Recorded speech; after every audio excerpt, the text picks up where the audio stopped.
Good evening and welcome to VI Voices. I'm Emile Henderson III, along with Clint Ferris, Boyd McFarland, and Yoki Hanley. Tonight we are going to have on our show Barbara Jackson McIntosh, who is seeking a seat on the Board of Elections. We will also have Aminah Saleem, who is seeking to be the state chair of the Democratic Party of the Virgin Islands. And we will also have Senator Diane Capehart, who is seeking re-election in the legislature for the 31st legislature of the Virgin Islands. But before we get to them, we will start with our hot topics. Again, more gun violence in the territory. There has been 2 shootings over the last couple of days. In fact, yesterday, another shooting where another young man, 19 years old, was murdered right there in front of the Department of Agriculture here in St. Croix. And I think you said earlier... Sunday. Sunday. I run in our RDS and the projects. Shooting and they were policing them out. Right. And all of that. You know, I want to know what it's going to take for the government to actually make a difference or to do something, because it seems like it has to happen to them on a very personal level in order for them to say, you know what, this needs to stop. Because we have so many people out there who are suffering. I mean, I'm a survivor of someone who's lost someone very close to me through gun violence. You know, I'm raising my family without my husband because he was murdered through gun violence 10 years ago. You know, still no resolution to that. And I know there's people who have longer issues still waiting to hear resolution.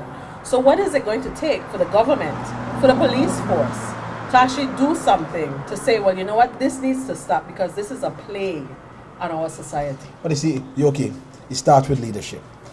And I'm not about beating a dead horse, but let's talk about the horse. Because this particular horse stinks to high heaven, because this administration is going on its last leg. And year in and year out, this administration has been plagued with violence. Whether it's robberies, murders, or whatnot. So it has been a part of this administration. They have not been leading. You have to look at the economic morass in which our community is in right now. And when you have bad economic times, you're truly going to have a high crime rate. Look at Detroit, look at other places. And this administration has not paid any attention to dealing with the ills of our community. Talking about the prevention, talking about increasing salaries, thinking about cost of living and the quality of life issues. They have not addressed those. They have made focus on giving away tax breaks to big corporations, but not focus on things within our shores and within our borders to help us move forward. The crime issue has been around us. By the way, condolences to you and for your husband. I too am my victim, my cousin. I lost my cousin to gun violence. I think it was about 7 years ago now. But what I'm saying is that the crime situation has been with us from before, from prior to this administration. What we see now is something that has escalated because the root cause of it, in my opinion, has not been addressed. We keep looking to the government and to the leaders to do what we could continue to do within our communities. But as far as policing ourselves and policing our children, I know we're saying about leadership, and it's important for leadership to do recognize the issue. But what leader you hear talk about the issue that's plaguing us currently? We had how many people sit down here regarding candidates for senatorial candidates? We had gubernatorial candidates. And none of them, in my opinion, sit down here. Maybe 1 or 2 sit down here and address the crime situation to my satisfaction, or why I could see it could make a difference. So, what's the root cause of the problem? Let me call a spade, right? Not meaning to cut you off. When you have a government that has created a culture of backstabbing, you understand? Of creating a culture of fear, that if you speak out, this is what's going to happen to you, you're going to be without a job, so that you can't even act as a whistleblower to try to stop this corruption. When you have a government who basically is a puppet master, and you have the Senate acting as a puppet master, whatever he says, they pass without any kind of discourse or whatever. You know, it's just like, yes, master, whatever you say, we shall do. You understand? You're sending home people, you're raising taxes, so you're making people trying to find ways to stretch that dollar that they cannot stretch anymore. I understand and agree with what you're saying about, yes, it is us, but when we have all of these burdens already placed on top of us, making it harder, how can we now even go out if we're struggling to even stay sane? Because I think we had the young lady from the American Council Association that said that Psychology. Yeah. right, that she's seeing a rise in people that are suffering from some sort of mental or disorder. You understand? And during this past administration, these past 2 administrations, we've seen the highest amount of murder rates from gun violence under this past governor. Correct. We have broken records after records. We have seen increasing domestic violence. We have seen low test scores after low test scores each and every year. And I'm not just picking on the young administration. I'm talking about the leaders within the administration and those within the legislature. We continue not to pay close attention to what's ailing us. We need to pay attention to resurrecting families, building families on up, growing salaries, lessening that burden that's our placed on family. And we have yet to have done that in these 7.5 years. Because it doesn't touch them. The That's leaders, why it doesn't touch those them. who are the leaders, or who we call the leaders, or the elected leaders, need to realize the constituents. They need to know who they're leading. You understand? If they don't know that, first of all, if they don't know who they are, they don't know who they're leading. The people who put them in there. I keep hearing people talking about this community all the time as far as being divorced and all of that, and that's all good and well. But the reality of the situation is who is dying, who getting killed, who's the endangered species. People that look like me and you, who pulling the gun on one another. But all they mix this and they mix that and the divorce community and all that foolishness that they talk all the time. None of them other people ain't killing one another. And the situation is them that who look like us is who killing one another all the time. So address that situation and don't be afraid to address it. But that's the problem. We are not addressing the situation because look, we talk about elected leaders. Look at what has taken rise over the last 7.5 years.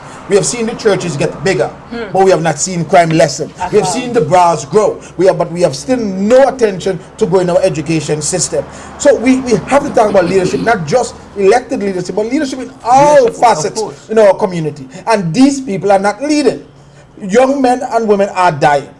Families are crumbling. And the only thing we're thinking about is, we're talking about gay marriages. We're talking about illegal marijuana. But we're not talking about really education, prevention, rehabilitation, and renaissance within these Virgin Islands. I have to step back on the marijuana one, because if you decriminalize marijuana, a lot of that situation where we have a lot of our young men sitting and wallowing in jail for however long would be rectified. We would be able to now have monies now to put towards other programs. Bring back the beacon schools. My children were doing well when they had beacon schools, and for whatever reason, all these programs that were set in place, this government, everybody saying for the children, we are for the children, but yet every day they cut in a program for the children. You cannot be for the children and you're trying to cut them off at the But knees. Yoki, you're right, because if you take a good look at this. We're about doing all of this stuff. Great example, we talk about cutting.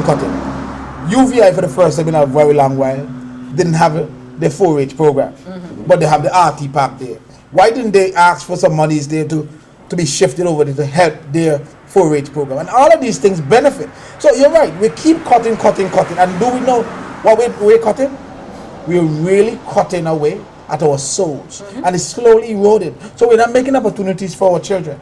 And it's not about, again, I'm going to say, it's not about beating down the present administration. It's calling a spade a spade.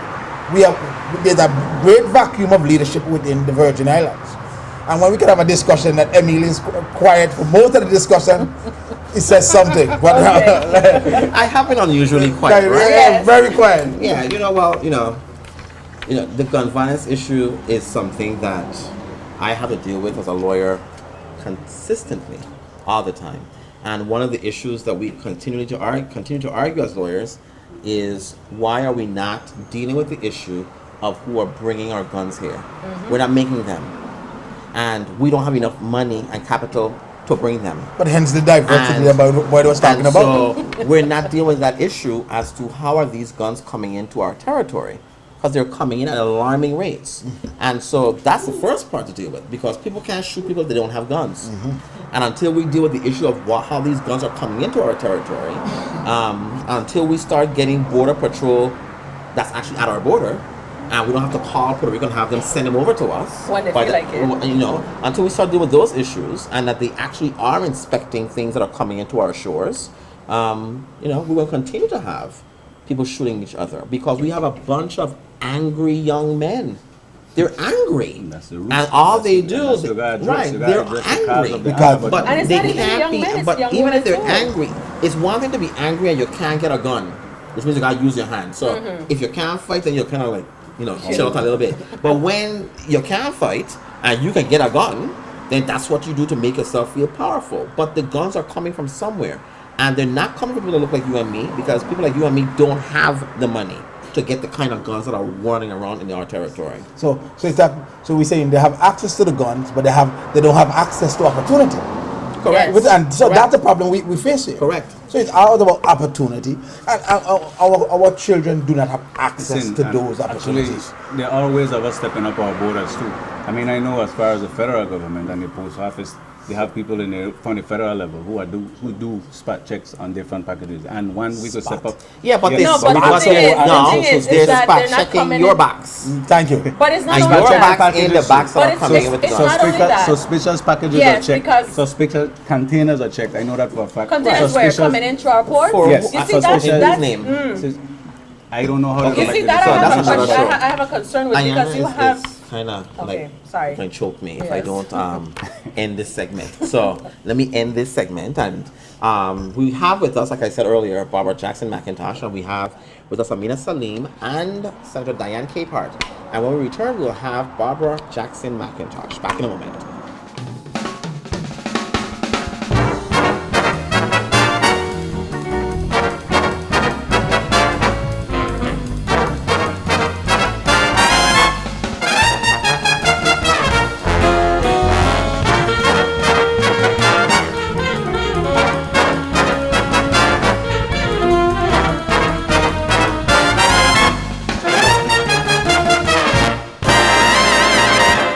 Good evening and welcome back to VI Voices. We have with us Barbara Jackson McIntosh. Welcome. Thank you, Yoki. This is your first time on VI Voices, right? Yes, I am. Okay, It's my and so first time here. We welcome you to the show, and I appreciate you being here. You Thanks for are having me. seeking a seat on the Board of Elections for the St. Croix District, Yes. correct? All right. And this will be your first time seeking a seat like that. Yes. All right. And so let those who may not know who you are, and let us know why you want to sit on the Board of Elections. Well, as you said, my name is Barbara Jackson McIntosh, and I'm running for a seat on the Board of Elections, as you said, under the Democratic Party banner in this coming election, August 2nd, in the primary. I am a resident of St. Croix of the Virgin Islands. I've been on the island for 23 years, and my story is I came here with a suitcase and two children. I never left. Yeah. I honestly never left. Well, I left and came back, but I decided to take this stand to run for the Board of Election because I've always looked from the outside and I saw and heard all the things that are going on, and I'm one of those who always have something to say. And I'm always, try to lend my voice wherever I think I can, have meaningful discussions on what's going on the inside. And I thought that maybe if I try to get in, I could probably help with some of the stuff that they're being faced with, some of the issues that they're being faced with. I have a very strong background in federal programs. I've worked in federal programs for 15 years. I was a grants program manager for the police department for 15 years. I was also the administrator for the Office of Highway Safety, where in addition to running the different programs that we were mandated to, one of my primary duties there also was to run the federal programs. So that's what I do.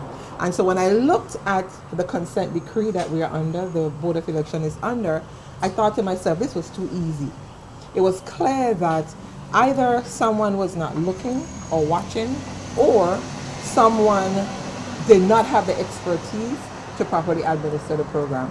I would hate to think that some of the recommendations and the findings in the grant actually was as a result of some malfeasance.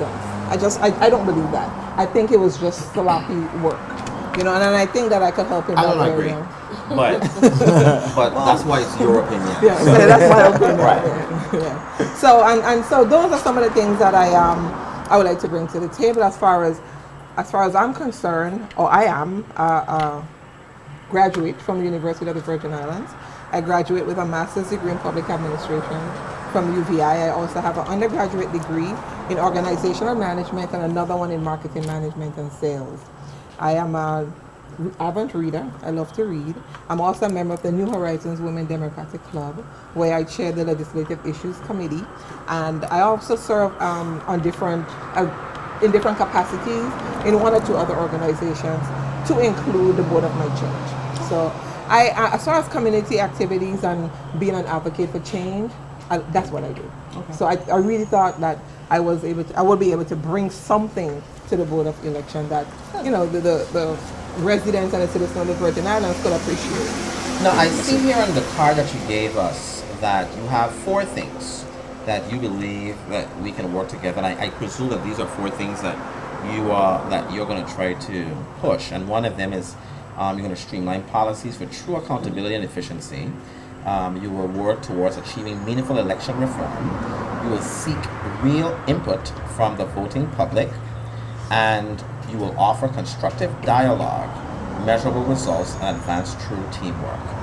Okay, all of these sound lofty, That's a mouthful, right? yeah. But in looking at what has transpired over the last couple of years, but primarily the focus of what has happened over the last couple of months, with the challenges that have happened with the Board of Elections, you would think that the Board of Elections in both districts would actually want to cross all their T's and dot all their I's. And it doesn't appear that that is happening by some of the members that are there. What would be different if you were to go there? What would be different with you being present as a member?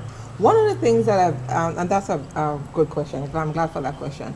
One of the things that I did when I realized all these things were still happening, as you just mentioned, I went to the office and requested or inquired if there was a policy document or a policy manual, something that would guide the board, the supervisor, something that would help her to actually say, well, look, if I'm supposed to do this, let's take, for instance, the shredding issue, right? Now, I've read or I've heard what she said, so I don't want to repeat the he said, she said story, because she have a version and the newspaper have a different version, because everybody have a version. And I never had an opportunity to speak to her, so I'm not going to say that she did what they say she did.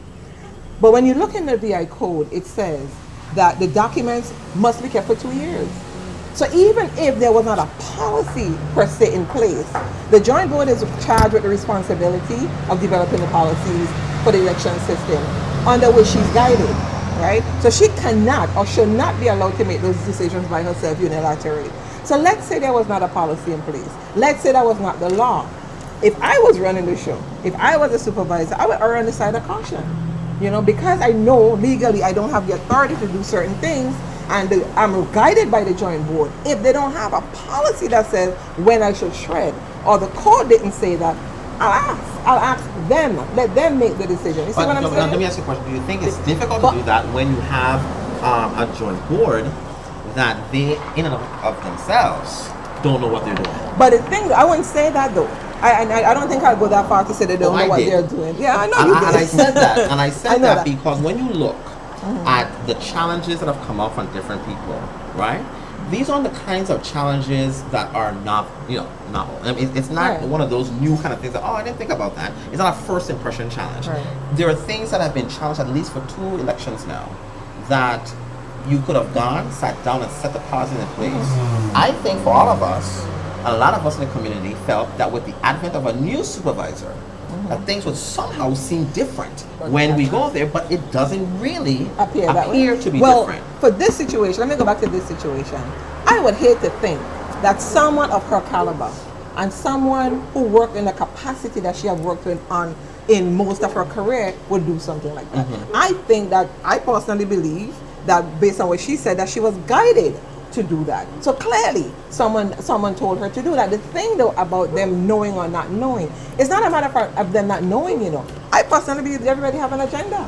Right. So it's not that they don't know any different. You're doing whatever you do because it suits your agenda. But you're hearing where some of them clearly said, Mr. Watlington is saying that these are private documents when they're clearly public documents. And I know, and you're hearing Mr. Bryan saying that that these are public documents that they should be held. So it's something with, what they say, with ignorance of the law is not an excuse.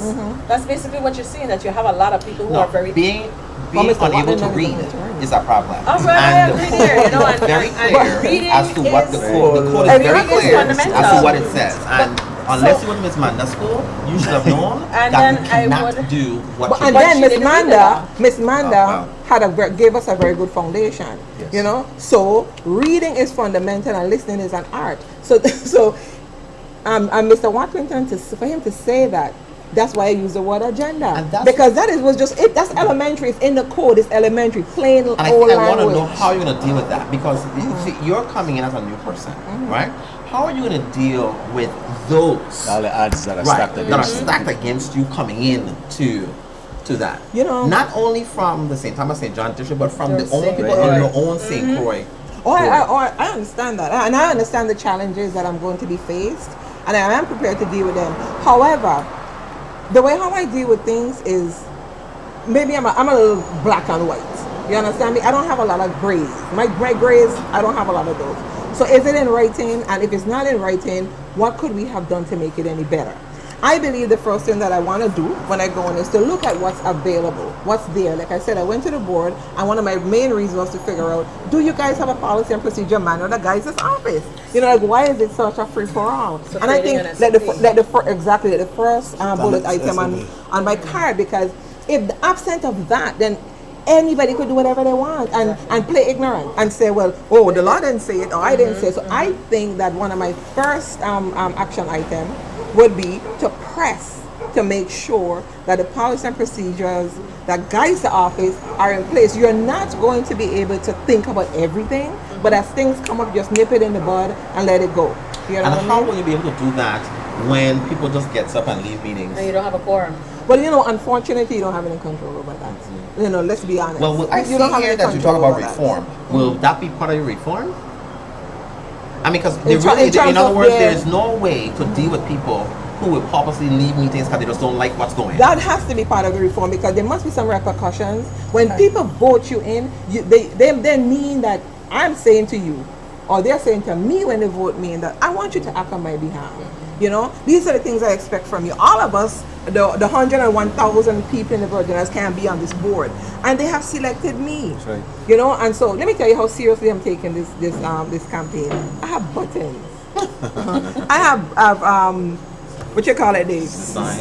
Cards and signs on the road. You know, I'm about to do an ad. You know, sorry. That's how seriously I'm taking this. You know, because I believe that if I ask the voters for an opportunity, that I need to actually make good on my promise. You Mr. understand what I'm Jackson, saying? explain to me about informing or seeking input from the voting public. How you intend to do that?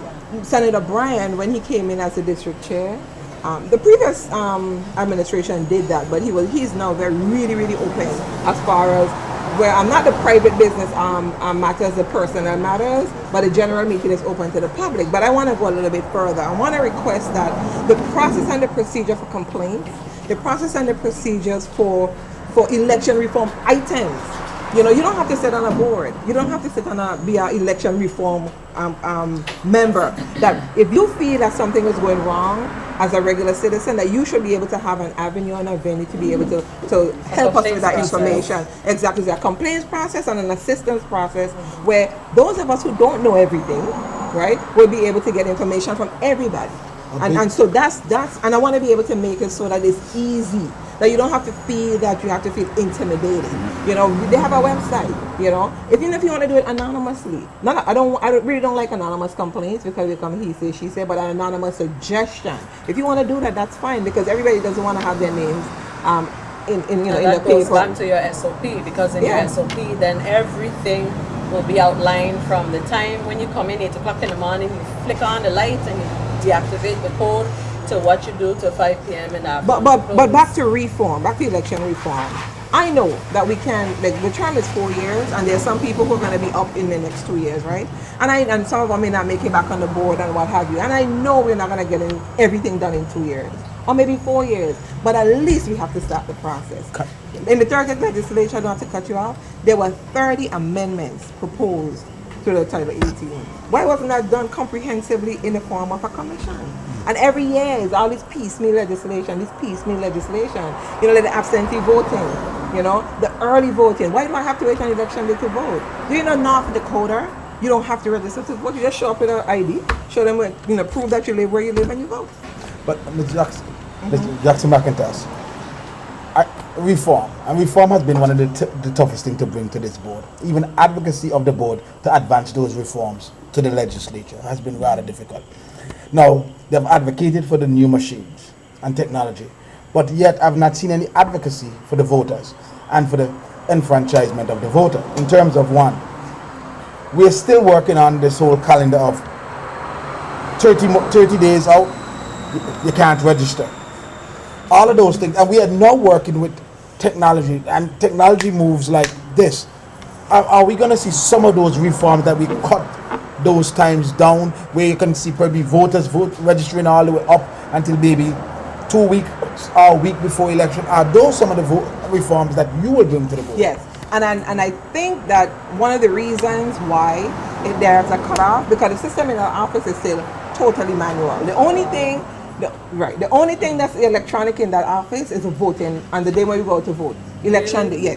I went there to have my card redone because I had to change my polling place or what have you. And the young lady was actually typing my receipt on a IBM something typewriter. You know, the beige one that's colored, colored over. Serious, she was typing my receipt and she was actually typing the card. And I'm looking at this, I say, I feel sorry for her. Like, how could you have somebody in the 21st century? As a matter of fact, this same grant, the Help America Vote Act grant, could have assisted them in doing the administrative function. The grant, it says administrative, voter ID procedure, all of that. Where are the funds for that? No, we got 3.3 million. Yeah, but then the money they said they can't find? Some of it. But some of that system is on computer, because I remember when I went and voted in 2012, they had a computer with my name No, I'm saying the voting system. Okay. The one that they take the e-poll vote, the one they take to the election precinct. The book. That's the book, that's the book computerized. Yeah. But the office procedure. Okay, yes. They do need to bring I'm those. standing there and she's typing my receipt. Even a BMV don't have handwritten. No, but even though they're still taking IDs with a big camera and wanting to show that heat. And as far as election reform, one of the things I would like to propose too is that we do, we're the only one, with the exception of Wyoming, that don't do mail-in and internet registration. Everybody else does. We don't do mail-in registrations, we don't do internet registrations. And like I said before, North Dakota, you don't have to register. You didn't see their last 3,000 votes? Right. You really think I trust them to do any registration for me by mail or internet? Well, then if you strengthen, you know, just typing up your thing on IBM. but if they strengthen other parts of the system, though, then that would happen. You know, one reform I want to revisit your initial question regarding opposition. What gonna give you the result? Because you're gonna deal in opposition with everything you're dealing with, primarily in this election system here, in terms of what's happening. Right. What gives you the result? How do you deal with that, with the opposition that you're gonna face? Especially when you have people in there that are rooted in there for years and custom are doing a thing a particular way. What result do you have to deal with those issues? The thing is, deal with the issue. The problem that I see that they're having is to deal with the people. You know, if you start focusing, I've been to the meetings and they focus on each other. When you see this infighting stuff, it's because one member was zeroing on one member who said something they didn't like, and then the whole thing falls apart. And then the issue is that St. Thomas gets up when it's a joint vote and the quorum is broken. So I only could focus on what I could focus on. I really don't have any control over what other people do. Right. So I'm going to continue and forge ahead and do what I can do as far as what's on the agenda, what it is that we have to do as far as the law is concerned, the running of the supervisor's office, address those issues, and try my best as I possibly can, because I do believe in parliamentary procedure. I wasn't asking you to address issues that the people are. I'm talking about yourself. Oh, myself. Right. What gives you the strength to do so? Oh, me. Oh, gosh. The fact that I'm really, really dead set and gung-ho about this issue. I tried to run 4 years ago, you know, and I was rejected because my name was Jackson on the card, and my passport has Jackson McIntosh, and it has to be the identical name. I guess it was a different person, I don't know. And I got rejected like a couple of days before the election. You understand? And so I decided. You mean the law said that? The board said I thought they said you could do whatever name you want now. Exactly. But and they always did that. Nope. Well, for me, for whatever the reason, that's the response that I got. And I meant that I was not going to let that sway me. You know, in talking to people and going around speaking to people, especially running a campaign, and you know, my friends, and they would say to me, "Oh, you came, you lucky you came, because you don't take it for granted I'm going to vote for you." The people are encouraging me and they're telling me that they're really happy that I'm in and they're looking forward to my work on the board. I'm a workaholic. I'm a worker bee. You understand me? And because I'm so passionate about voting, boy, because I know that people fought and died for you and I, people of color, to be able to vote and actually exercise our rights as a black people in this country, I don't take it lightly. You know, I lived in a neighborhood where we fought. They had a big riot in a neighborhood where I lived in Crown Heights, Brooklyn, over the same black and white, the Jewish and the black issue. So I lived it. That's right, and I understand it. So I'm not gonna take it lightly. I'm not gonna insult the voters by getting involved in that fray, and I'm gonna try my best to stay above board. Well, with all due respect to anybody who's on the board or running for the board, you know, the reform that I would like to see is a complete and total disbanding and abolishment of that entire board process, and going straight to only a supervisor of elections that runs the entire elections. This whole thing with 7 people on St. Croix be able to vote whatever they want to do in a district, and 7 people in St. Thomas will do whatever they want to do in a district, and then you got to meet together and decide what everybody's going to do. It's pure confusion. That creates a problem. And so I don't have a problem with district committees, but that there is one supervisor elections, and that's who's running the show. Most other states they call them Secretary of States, and they handle all of the elections, and these other little counties follow the lead of the Secretary of State. And I just feel it would be better for the supervisor of elections to set all these policies, and all that person is doing is ensuring that the specific boards, I saw her, the specific boards are doing exactly what it is that they need to do. Right, and you're correct. Okay, so let everybody know where they can find you if they have more questions. For you. And what your number is on the ballot. My number is number 4 on the in the primary election ballot on August 2nd. Board of Election Barbara Jackson McIntosh under the Democratic Party banner. My web address is www.barbarajmcintosh.com. If you go on, and I'm not there right now, I just was trying to work on it this afternoon. I update the information, so be patient with me. I'll be back up tomorrow morning. And you can follow me on Twitter, Barbara J. Mac. I'm on Twitter. And on Facebook, I'm Barbara J. McIntosh. And my email address is bjacksonmacintosh@gmail.com. And you can also call me. My number is 642-4226. I don't have any problem with anybody calling me. That's fine. And you could ask me questions, give me suggestions. You know, I really prefer positive feedback. Right. You know, I mean, if you have something negative to say and it's going to help me, fine. But I really prefer that you say something to me that will help me, you know, to make this process a little easier. And by the time this show airs, your system will be up. Yes, so it would be up. I don't want you to think that when this airs, that the next day it won't, you know, no, it would be up. I'm okay. But thank you so much for coming on the show. I really appreciate that, and we wish you much luck. And thank you. You know, assuming that you make it on to the board, we'll definitely have you back to talk some more about what you're doing. All right. Thank you so much. Thank I really so appreciate much. you. We'll be back in a moment with Ms. Aminah Saleem. Yes, ma'am. Thank you.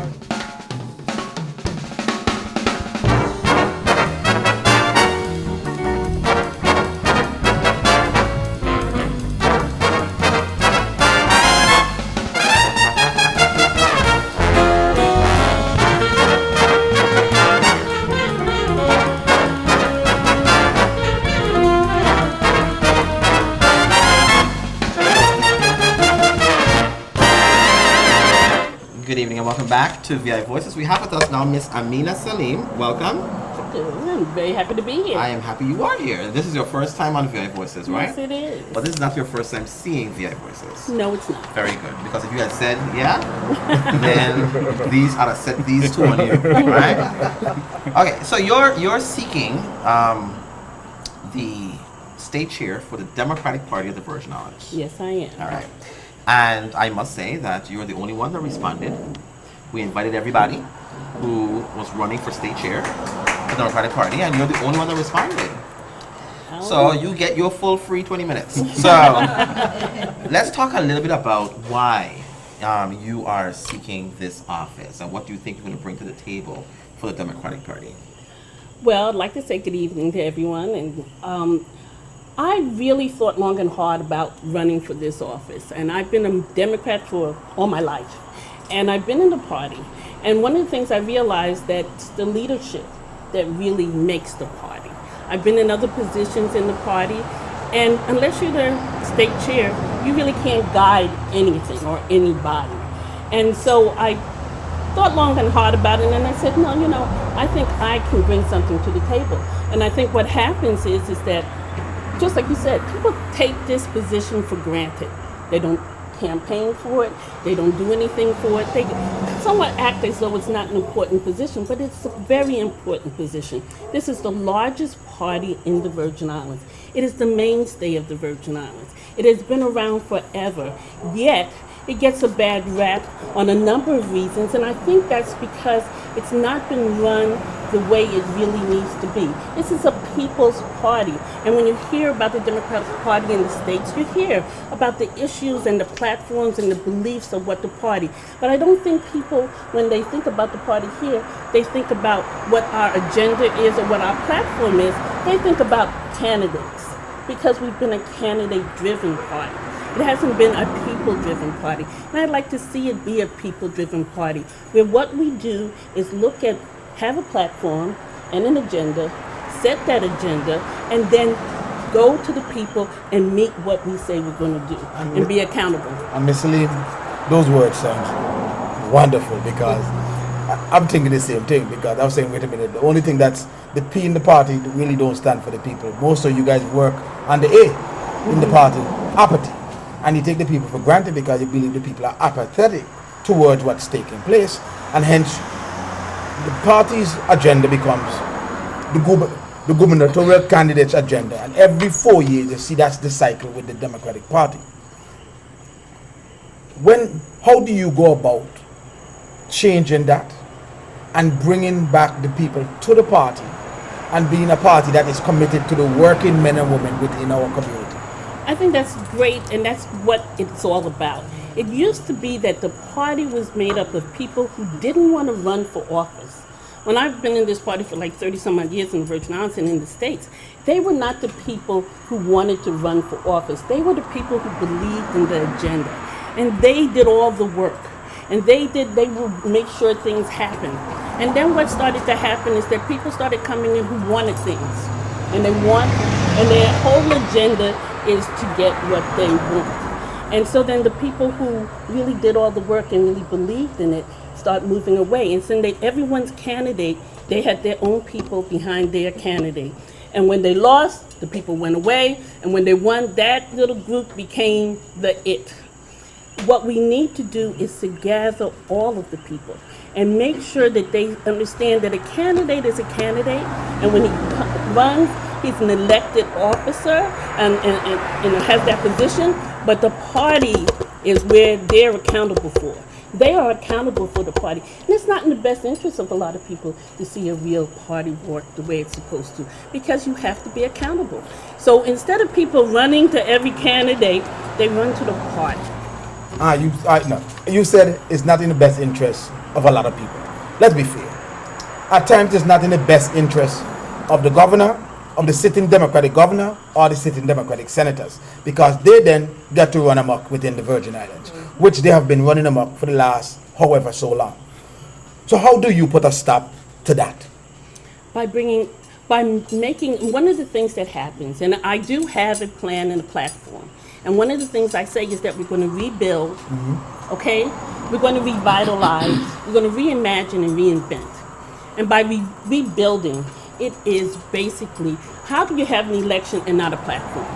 You have to have a platform, which the people work on, that everyone who is running has this platform that they're working on. Okay, you have to have bylaws that work. And they have to meet Title 18, not bylaws that you make up, but bylaws that meet Title 18, Chapter 29, that talks about the party and all of the elections. And you have to make sure that when you're doing these things, everyone is involved. Not a bunch of little people in a room, but you've involved everyone, the candidates, the elected officers, the people, and you get that together. And then you have to have the funds, you have to raise the funds. You have to run this as an organization, not a club. An organization that has to be accountable to people. Well, go ahead, sorry, go ahead. Let me ask you this, because I'm a registered Democrat, and I'm going to tell you, I vote to make sure that the worst of the Democrats don't make it through the primary. That's the only reason why I'm a registered Democrat. You know, so that in the general now, because I don't vote party in the general, I only, it's only for the primary. You're saying here revitalize, rebrand the party image. As a registered Democrat, to me the party image is for big business. And the bigger the business and the more cutbacks and kickbacks they can get, the better. And the little man doesn't matter. That's how I see it. And a lot of other people, whether they are registered Democrats or not, see the Democratic Party. So how do you plan to rebrand the party so that, historically, though originally it was a Republican Party, that was a party for the minorities and the blacks, and within the last century, the roles were reversed and it was a Democratic Party. How do you switch it around now so that the Democratic Party is the party for the little man struggling so that they can feel like they're actually part of the process? By providing the people with information. I feel we dumb down the community by not really giving information that they need, that they can Really? be educated. You think that? I've been And saying so- that for years. I think that what we need to do is really get that information out. The people need to know what is going on. They need to be involved. Don't talk so high that they can't understand, and let them understand if there's something coming out, make them. Our image right now is somewhat what you said, but we can change that image. But one of the things you'll hear people say, I don't want to get involved, I don't like politics. Politics runs this island. You have to get involved. And what I've been asking is that, good people have to get involved. The only way we're going to end this political apathy is by good people getting involved. And I've asked all of you, Clint, I've asked you too, get involved. You cannot complain. We become a community where people get on the radio and they complain and they really think they fixed something. You can't fix something by just complaining. You have to get involved. But if Mr. they're Lee, going, I have a question for you. This is a very profound one. As a state officer, don't you think the best thing for this party, the party that you want to rebrand and you want to revitalize and rebuild, is to have a non-democratic governor in government house, or actually have an opposition party to the Democratic Party for at least once? I believe a Democratic governor would be the best thing for the party. But I believe that we do need a two-party system. Every country you see, every state has a two-party system. It is not unknown. It is something that is needed. In some cities, someone said Utah made it that they made some people become Republicans so that they can have a Democrat. You need a two-party system. But it's not the Democrats' fault that the other parties don't come up. I think that we have a de facto two-party system because we have about 40,000 registered Democrats that are not voting Democrats. And if that was the case, then we would have all Democratic senators, all a Democratic delegate, a Democratic governor, lieutenant governor, all the time. That's not happening. And so when you were talking about the rebranding, I was interested to hear whether or not not whether or not, but what will you do to bring to the forefront that the Democratic Party is independent of any candidate who happen to be Democrats that are currently in office or that want to be in office. I think that's the problem. There is such a merging of the personalities of those in office with the Democratic Party that we can't seem to figure out that the Democratic Party should be leading everything. How is it that you can have 10 members in the legislature and you have a majority and the majority leader is an independent? Just what I'm saying? And then nobody does anything to deal with the people who are Democrats that allow that to happen. And so how do we rebrand ourselves to the point that when you do those kinds of things, we deal with you? Well, one of the things, and we must, but one of the things that I think is very important is that the Democratic Party needs to be the leader in election reform. And they need to be the leader because I do not ever believe a candidate will do that. I believe that a party can do that. And why do I think that it's important to have election reform? Because I believe in districting. I grew up in the States, and when I was in my husband and I were district leaders. And the way we did it is that we knew everybody in our 10-block radius. We knew every household. We knew everybody. We knew the councilman who was responsible for that. If something happened, they called us, and we called the councilman. We knew the mayor, and we could get it done. Here, it's a free-for-all. So, and I don't blame the senators. Who are they accountable to? Everybody who calls them, they try to meet. They try to give. So, and everyone has their own agenda. Everyone is going in these all ways. You ever see a log? You know, the first thing they try to teach you in the Army is that if you're going to move a log, you all have to move together to get the log moved. If everyone's going in another way, you're never going to get there. And that's what we need. We need to have some type of, politics is about compromise, coalition. We don't see any of that. We don't see people working together for the issue. They're not saying, this is what we plan to do this year, and we're going to work towards getting there. Everyone has, this is what we want to do this year. Like they have election reform, there's like 4 bills. It's like, how come there's not 1 bill? How are you going to get there? But the only way they could do it is by having to be accountable to the people. So let me ask you this. When you have the old stags, them that just refusing to die in the Democratic Party, I will call it as it is. The old stags, they refusing to die. You understand? Not literal. Fade to black. Let's call them fade. Let's say fade to black.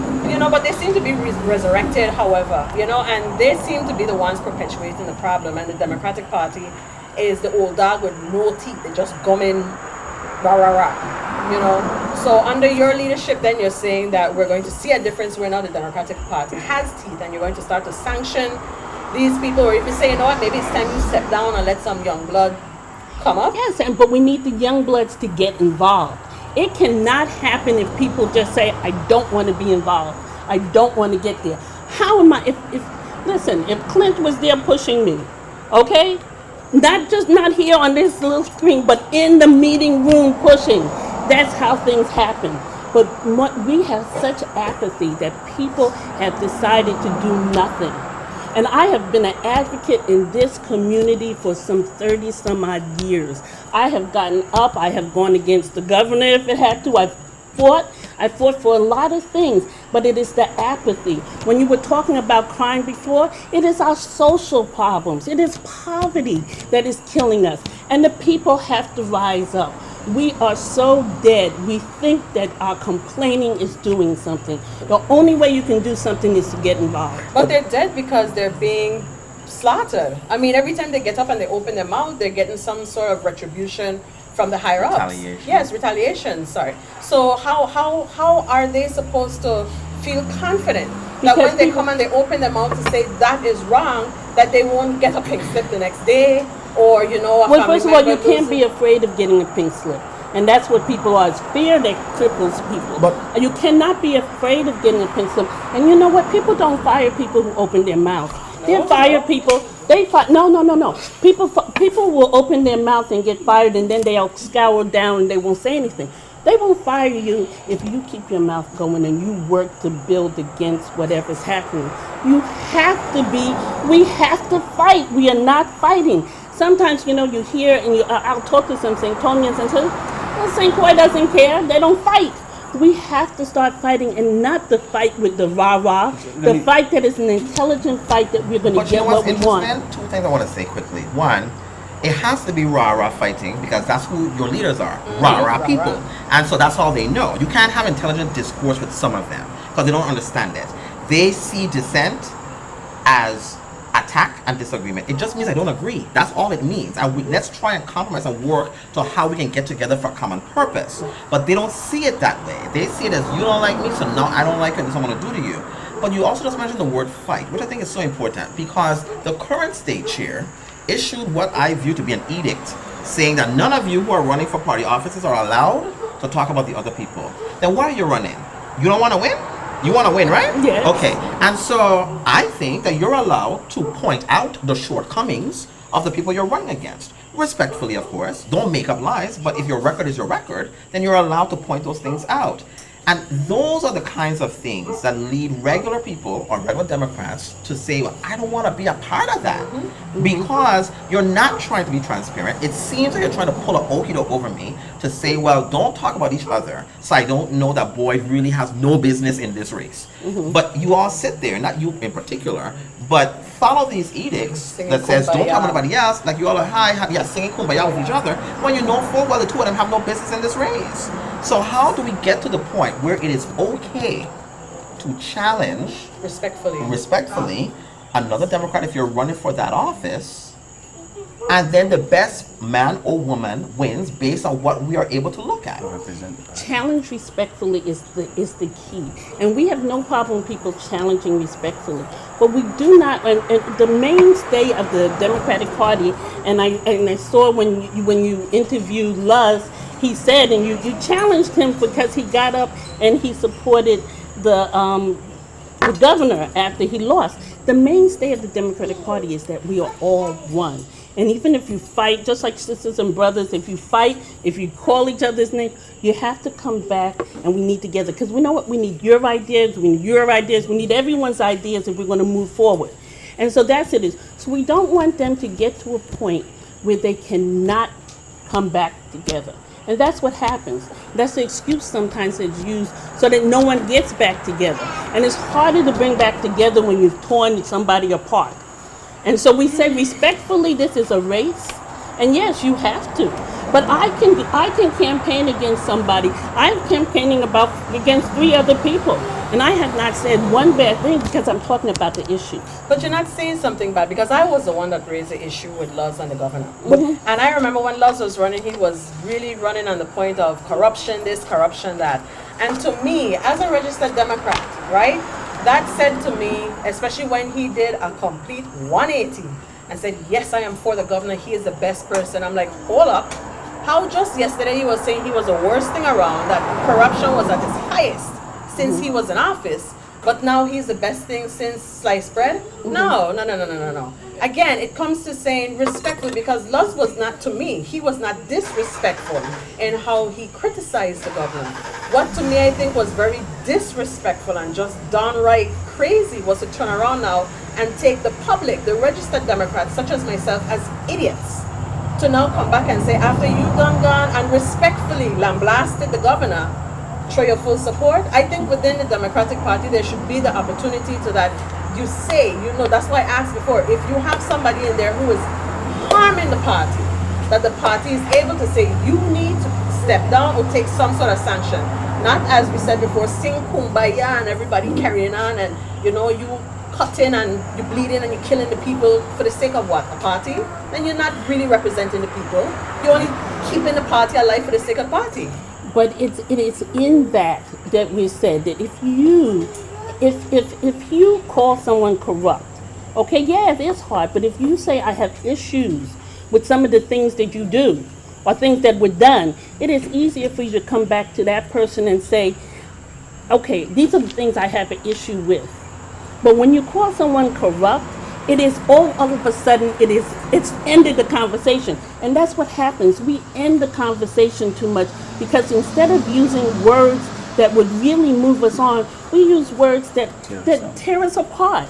And we don't need to do that. We need to we have work to do. This is the most important election, and we have work to do. We do not have time for people to be tearing each other apart. We have to find a way to work together, and that's what I think I bring to the table. I think that I bring to the table that I want to work with everybody, and I'm not thin-skinned. I work with everybody, and I'm going to try to bring everybody together to get the work done. Sounds good. And then we will see what happens. You don't go past the primary. So Right, once so the you primary is it. it's the election for you. It's like the big election for you. We haven't had a female state chair in quite a while. No, And since so- Marilyn Stapleton. Right, and she's like been in, but you're from St. Croix, and you're gonna be hopefully our new state chair. I hope so. And hopefully we'll have the ideas that we need to bring the party back to where it needs to be, hopefully. And hopefully we'll make decisions that are right, that are transparent. I'm hoping for that. Right and transparent, that we can return ourselves back to a party that's fighting for the people. For the people. I don't think that we've been doing that in quite some time. That's right. There may have been a hope for some in pockets here and there to try to do that, but I don't think that we've been doing that. And I think that if you are successful, you're going to have an uphill battle. I'm not saying that you can't do it, but I'm saying you're going to have an uphill battle in making that turnaround and getting that change on there. So I'm going to wish you much luck. I'm depending on your help and your help and everybody's help, because you cannot be done alone. and that apathy has got to end. So I'm asking everyone out there for their vote. My name is Aminah Saleem. I'm running for the state chair of the Democratic Party. I'm number 3 on your ballot, and on August 2nd, please give me your vote and work with me. You can find me on Facebook. It's Team Saleem VI, or you can email me at teamsaleem.gmail.com. Okay, and of course you can always call me teamsaleem@gmail.com. at teamsaleem.bi. Okay. At Spell Saleem. Saleem is Saleem, and I have a flyer. And if you want one, you can find one. Good. Thank you so much for coming on. I mean, I really appreciate that, and I wish you much luck in the election, and we'll see what happens. I'm sure if you are successful, we'll have you back on the show so we can kind of talk about how we're going into the November election and what your plans are to get stuff moving and going, and hopefully, like I said, we can get our party back into a place where people actually respect it. I hope so. Okay. And All I right. need your help. Thank you. Thank you. We'll be back in a moment with Miss Senator Diane Capehart. You never know.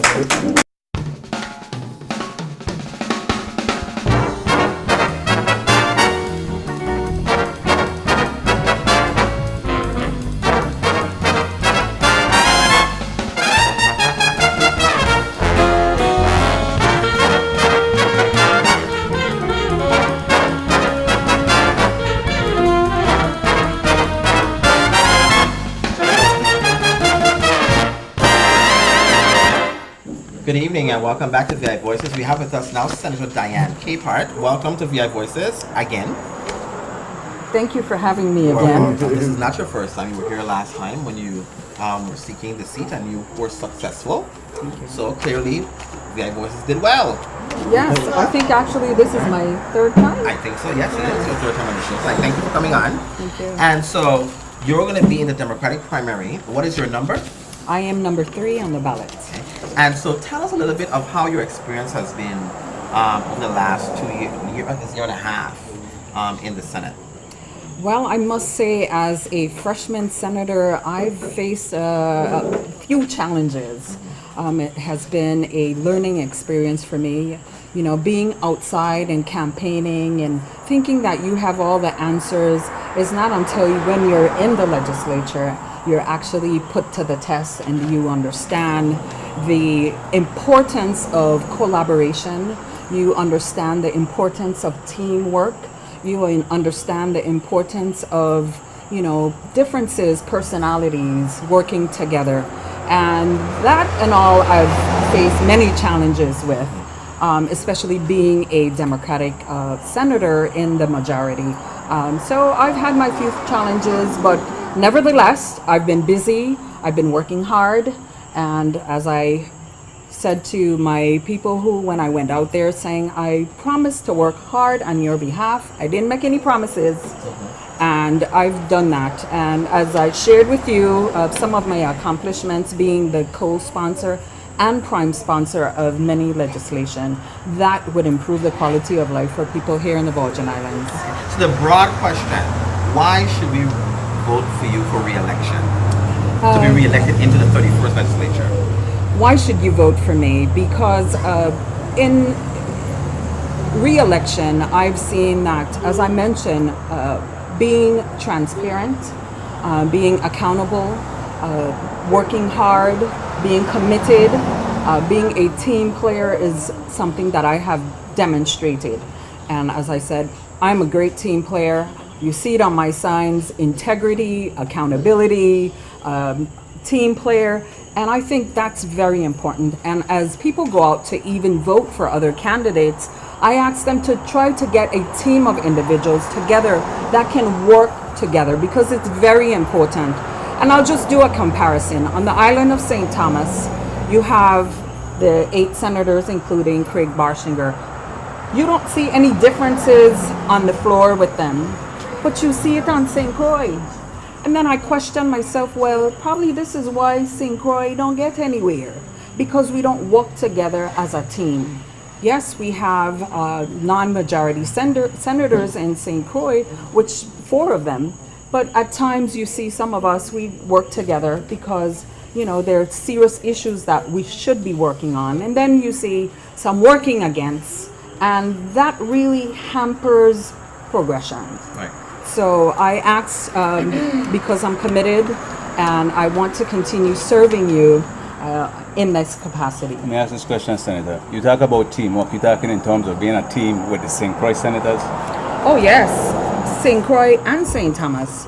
In the beginning, in the 30th legislature, St. Croix senators, all non-majority and majority senators, there's only 3 of us in the majority. We started having breakfast together. We tried to, have a plan together to say, let's work for St. Croix. And somewhere in between there, things just fell apart. Why? Because everybody had a different agenda. Everybody, it's about me. Right, and that's obvious. So my question is, how we don't move past that? How we don't move past the appearance of St. Thomas having everything and St. Croix are the have-nots? How do we move past that? How do we find a team of 7 who can work together, who can actually work together to push forward the St. Croix agenda? How do we do that? Well, And it hasn't been like that for years, in my opinion. I know. So this is what I think, and as I said, I've been asking people to do. To continue looking at seeing what people have, the candidates, aspirants, even incumbents, see their legislative work, what they've passed through the years, through the 2 years, look at community service for those who are aspiring, see what kind of work they've done in the community, see if they're team players. Just kind of find out a little bit about these individuals who you are about to elect, because working together is so important at this time, this crucial time for St. Croix. We need to work together. And I'm not talking just for me, because I know I'm a team player. It is essential. I have seen it where teamwork is important to get St. Croix over this hump. We're talking about an island, or our Virgin Islands, collectively, who are, 90% Democrats. The Democratic stronghold is in St. Thomas. If I elect you as a Democrat, what gonna make me believe that you won't align yourself with the St. Thomas 7 or 8? If they are Democrats and they are the St. Thomas, what is stronghold like? But you've seen 3 of us. You've seen 3 of us who are Democrats work with 7 in St. Thomas. And we've stand strong. And I think it's just a matter of, standing your ground and saying, this is what I want. This is what I'm looking for St. Croix. Because many times, my colleagues and I, who are in the majority, we say, if St. Croix can't get it, we are not giving our vote. And it's just a matter of standing your ground. And of course, with respect, professionalism. Right, of course. But you letting them know that, listen, yes, St. Thomas at times have the opportunity to get more than St. Croix. Sometimes St. Thomas, you need to yield to St. Croix and give us the opportunity. For instance, our roads. Right about now, a non-majority senator and I, we're trying to appropriate $75 million. And we been getting opposition because St. Thomas said, well, y'all can't have the whole hog. And we were like, hey, well, we could pull some legislative history here and say in past, when there were big infrastructure projects to be done in St. Thomas, St. Croix yield, and they got less of the pie. So now, if you drive on our roads, you would see that St. Croix needs help. So walk with us. Senator, let me give you an example. Up in a few days, the Senate is going to be discussing Parley Joseph Stadium. St. Croix, some 10 years ago, not Frederickstead, St. Croix, some 10 years ago, came together, created a plan, had designs, and now we're going to come back 10 years later and try to revise a plan and say and do something different. What are we going to do? When do we say enough is enough and just have that old plan and put it into action for St. Croix? Well, let me tell you something. At the last minute, even though in this 30th legislation, at the beginning we asked for projects that were shovel ready, and Parley Joseph Stadium was one of them. And we asked, well, what can we do to assist? This is one of the projects on the PFA that they said that was ready to go. This is nearly 2 years ago. Now at the last minute, It's being thrown on our lap to say, hey, we want this money for this. And we're now saying, you know what? Wait until the next administration comes, because we have concerns at the last minute. Why do you want to come and do this when it's going to take time for demolition? By the time demolition is over, then a new administration comes in. So I think what we've, as a majority, we've talked about, hey, let's work on economic development, yes, for St. Croix, but we want to make sure that there's accountability. We want to make sure that there's transparency in these things that are important and would bring economic development. But we want to make sure that... But what I'm saying to you is this. PFA has a plan. PFA don't spend money to create a plan. Yep. Where is the money that was there? Why not dust those plans off? Why start from scratch? And let's build it. But I don't think they're starting from scratch with any plans. All of this is there. No. They're starting from scratch. They are starting from scratch. Yeah, They're they're starting. not using They're not using the PFA plan where they developed the whole of Frederickstead, and I think this was phase 2 of the plan. Yep. And so my thing is, why are we throwing away good money, and then we are coming back again with the people's money? And I I go sat on the back. charrette, so I know that Okay. we already settled the plans and everything was set forward. It was just a matter of it funding, and politics got in the way. Money disappeared, and now all of a sudden, because as Senator Sanders said when he sat there, I was the first one to call him and say, hold up, why y'all doing this when 10 plus years ago, many of the other people within government, many other Frederickstead residents sat down for a week, took time off from jobs to create this charrette and had a plan set in place. And it's like you're spitting in my face, telling me I wasted my time and took a week's worth of no pay. But this is exactly what we are saying. There are a lot of inconsistencies. There's no transparency in what's before us. You understand? So that's why we're recommending wait until a new administration comes in and then let them look at it with a fresh set of eyes. You understand? So if there are plans there that can be implemented, let's revisit that. So transparency and accountability is what we've been trying to say. Hey, we don't see that in this Polly Joseph That sounds Stadium. good to me if it's going to happen, because you all have a way of these last minute change mind confusion in your Senate, and then so I'm hoping that that's what it is. I agree with you that when you have a new administration coming in, why are we pushing all this stuff now? I even said that with these nominations. You're having a new governor coming in. Why should you not just... You've been there 8 years, you ain't put nobody on the board. You don't put nobody nowhere. All of a sudden now we're getting all these nominations. And a new governor comes in and can't do anything. It's almost as if they're coming into an old administration and stuck with what's there. So I'm really hoping that when you all have this special session, that you all genuinely are going to do that and say, listen, you only got 6 more months. And so let somebody else come in and deal with this issue. And I totally agree with you. Being on the Especially rules since the committee. last time they were going to hire a felon to go run our stuff and build our things. Well, I totally agree with you. Being on rules committee, we've been having a big increase of individuals coming to serve on these boards and commission. And one thing I've been doing in the rules is encouraging people to actually join some of these boards and commissions, because a lot of these positions have been empty for years. Nobody wanted to actually fill these positions. They felt like they were intimidated when they came to the legislature. They felt that, they were disrespected. So we kind of said, well, hey, come. Well, some of them nominations were questionable, and they need not be nominated. Correct. But I hear what you're saying. Let me ask this question, because I heard you speaking a lot on teamwork, and teamwork is good, but I haven't heard you put out a platform, because I mean, as a Democrat, or a registered Democrat, before we hit into the primary and after the primary and y'all supposed to have a platform, I need to know why I should vote for you to go past in this Democratic primary, to sit with the 7. Hopefully that the Democratic Party will put forth a platform at that time. And within that platform, would you consider the legalization of marijuana? I ain't yourself asking for decriminalization. I'm asking a tough question. would you consider for legalization of marijuana within that platform? Rubbed off.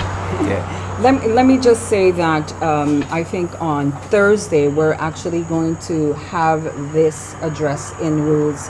And what I think should be done is this should be a decision by the people. I think having a referendum first, letting the people decide what should we have. My personal feelings now is different. I think medically, I've actually gone to Colorado and seen testimonies from individuals who actually say, hey, I've been I was gonna say something, but no, I'm sorry. it was actually legislative work. I went on okay. a conference. Okay. And at the conference, they actually had, you had Congress people, senators actually advocating to say why this is good for our economy, how much money it has brought into our economy. You had individuals there who was actually giving testimony to say, hey, medically this is great. This is how this helps me. So I'm open and I'm willing to see what this referendum brings as far as what the people want. And then I will act from henceforth. So you'll be part of building the infrastructure needed to create the legalization of marijuana. I would be a part of any constructive, economical, and based on what the people say, socially, if this is what they want. You know, I'm always confused by that. You're not the first person to say that they want to hear what the people want at referendum. And it seems to me that those kinds of responses are the ones where the legislature are picking and choosing who they want, what issue they want to listen to people to, and what other issues they don't want us to do. It's kind of like safe cop-out kind of answers, in my view. Well, when you talk about referendums. Emile just channel Clint. He just channel Clint. What? Well, because you know what? The people vote for senators who they believe will share their thought processes already. See, people are supposed to vote for senators. And like they're that. supposed, you're right, they're supposed to. And then, so we expect that you go there and you're going to make the sound decision that you feel is best for the territory. Right. In my view. And so I'm trying to figure out what if all the people, because we know we've had referendums before that nobody listened to. Yeah. In my view, do you believe that if we were to legalize marijuana, the amount of money that will come into our coffers will be helpful? Where as a Senate, you can say, if we legalize this, 10% of the funds that come in must go to this, 5% must go to that. I mean, doing it that way and have proper regulation. Do you think that's something you can support without the need to have a referendum? And you hear that word you just said? Regulation. That's my biggest concern. How is it going to be regulated? Because, you know... Well, you'll tell us. Right. The job of the Senate. Right. I mean, I know it would be a job of the senators, but this is something that you would have to even look at the local, federal laws. There's so many things that we would have to research first before we say yes. As I said, economically, I know it would be great for the territory. Hey, we've been in the problem with $40 million deficit. If we were in a position where we had legalized marijuana, I'm sure that would have actually filled that big gap. So I'm receptive. I know times is changing where we have to start looking at other things for revenue generating ideas. My concern is, and I don't smoke marijuana, right? But my concern is if we don't do it now, and somebody else does it, like Puerto Rico, or somebody else do Jamaica it, is on the way to doing then it. we lose out on that ability to have money coming in. Because you all have already given away our money from the cover over, a program you can't control. Okay. And so we're not sure how it's going to come in, but we got to find new revenue to come in. I don't believe any number that comes from the peanut gallery financial group that's called the governor's financial team. I don't believe any number that comes from them. I understand. Which means you all have to figure that part. You have to figure that part out. And so there may be other ways for us to get money. And I'm saying, why are we so afraid? I'm not saying that you are, but I'm saying, why are we generally, some people, so afraid of the legalization of marijuana when you can legalize it and set whatever parameters you want to ensure that minors aren't using them? Because I did research on this, looking at Colorado and those other states, and they've already reported that there has been no greater use of it other than the people who are using it still, or who were using it before. And so then now, what I will say though is the neighboring states have seen rise in the unauthorized possession, because then they're going to Colorado and then they're driving the state lines. But Colorado itself hasn't seen a rise in that kind of usage. As a matter of fact, they've seen a decrease in crime since they've legalized marijuana. So I'm just saying, I don't want us to be afraid to have the dialogue on it. And I understand it. The dialogue that you're going to have. Who's the sponsor for this bill? Senator Nelson. Okay, so I understand the hesitation to have the dialogue because the last time he had his whole bill hijacked and had it turned completely around when it had nothing to do with the things that people were talking about it being. I think it's a very important thing for us to really sit and look at. The federal government has already indicated that they're not intending to go after any states that legalize it. They said that. As long as your regulations are in place and properly in place, and you're ensuring that 14-year-olds can't just walk in and get marijuana and smoke. Similar to liquor. And Right. that's a concern that I have, yeah. But Okay, then very quickly about crime. We just talk about crime. Any thoughts on that? Actually, let me just tell you, since I've been in the Senate, I've actually addressed crime on a legislative level. I've actually had a computer crimes bill pass. I've had a home invasion bill pass. I've had a bullying and gang resistance bill that was passed. So when you talk about, I'm going to address crime, I've addressed crime on a legislative level. So I'm happy to say that I've done that, where I heard you speak about crime earlier, and I'm just happy to say that I hope that this legislation that was approved and is law now would be able to make people of the Virgin Islands feel safer. I'm very happy to say that home invasion law is very important for me. Okay. I know my time is up, Yes. so let us know where we can find you and have more questions for you. Okay. So I can be found at the legislature. My phone number is 712-2324. I have an open door policy. If I'm there in my office, if I'm not on a meeting or on the phone, I will ask you to wait and you will be seen at that time. And my email, you can find me at, very easy to find me at dtcapehart@gmail.com.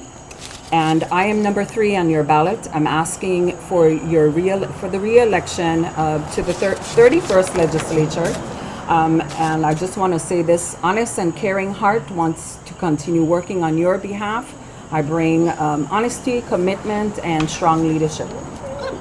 Thank you so much. I think Thank you. It's a pleasure being here. Thank you so much. And we'll be back in a moment to talk. Back in a minute. Thanks.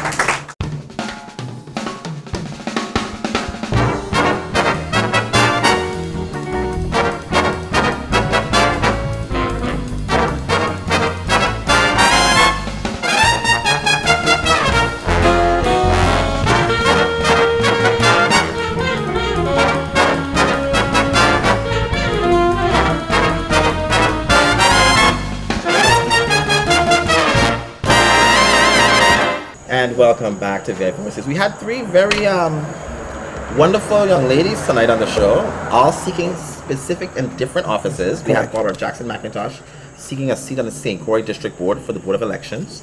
We had Aminah Saleem seeking the state chair position for the Democratic Party of the Virgin Islands. And they, of course, will be in the primary. And that's, no. Aminah is in the primary, and once Right, if she wins, then that's it for her. Yeah. Barbara is going to then be seeking a seat so that she can get to the general election. Right. I believe it's going to be herself, Beverly Joseph, Raymond Williams, and Rupert Ross. But why are we mentioning all those other people and they didn't show up to the show? Well, that's why we're mentioning them. Okay. Right. Again, but for the extent of Beverly, she had a death in her family, Yes. so she did come, but she couldn't make it. Okay. The other 2 just didn't respond. So, you know what I think about that. And then we have Senator Diane Capehart, who's seeking the re-election. She again will be in the primary, and if she's successful in the primary, then she will go to the general election. Correct.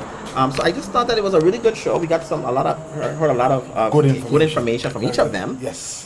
3 women coming out. Last time we had a big influx of women going into the office, and we're going to see what's going to happen with that. But I think that it was a very good show. You know, some decisions for me at least were made. Correct. And I'm just excited to see what's going to happen on August 2nd, 2014. And I'm hoping that you're excited and see what's going to happen on August 2nd, 2014, because it is a critical election. It's an election like no other election that we've had in this territory. You've got to be informed and you've got to be ready to make the right choices so that once again we can be in a place, on a path where we're doing what we need to do. And again, I've said it before and I'll say it again, when you have candidates that don't want to answer your questions, candidates who don't want to engage with you, then you must be suspect about those candidates on whether or not they are truly in there to assist you and truly there to represent your needs. And so I say that to everyone. And I'll be very, very honest about that it's important that you are able to have an informed decision from the people who are seeking your office. And I'm urging you to go out and register to vote if you have not registered to vote. Be a part of this process so that your voices can be heard, and to always remember that your voice can make a difference. Good night, everybody. Right.